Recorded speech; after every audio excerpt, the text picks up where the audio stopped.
ესპანეთში დაფუძნებულმა არაკომერციულმა ორგანიზაციამ წარადგინა კვლევა, რომელიც შეეხება ხელოვნურ ინტელექტს, კონკრეტულად კი როგორ ვრცელდება ხელოვნური ინტელექტის საშუალებით გენერირებული ვიდეოები ვიდეო პლატფორმა TikTok-ზე, სადაც აკრძალული არის ისეთი ტიპის ვიდეოების შექმნა ხელოვნური ინტელექტის საშუალებით და არა მხოლოდ, სადაც არიან წარმოდგენილები არასრულწლოვნები. Როგორც აღნიშნავენ კვლევაში, ამ ვიდეოებში ძირითად შემთხვევაში წარმოდგენილი იყვნენ არასრულწლოვანი გოგოების გამოსახულებები, გამოიყენეს ხელოვნური ინტელექტის ვიდეოს შესაქმნელად და შემდგომ ეს ვიდეოები ატარებდნენ სექსუალური ხასიათის შინაარსის შემცველ ვიდეოს, რაც ოფიციალურად TikTok-ის პოლიტიკის მიხედვით არის აკრძალული.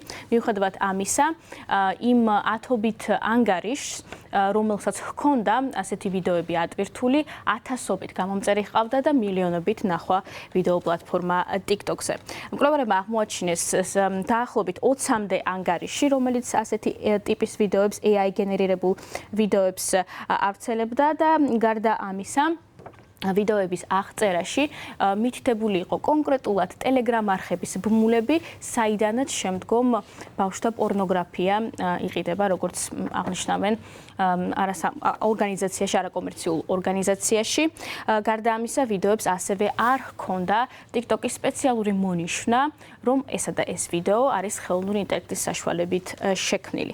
კონკრეტულად ამ კვლევასთან დაკავშირებით კომენტარი TikTok-ზე არ გაუკეთებიათ, თუმცა ეს არ არის ერთ-ერთი ეს არ არის პირველი კვლევა, სადაც გამოჩნდა მსგავსი შედეგები.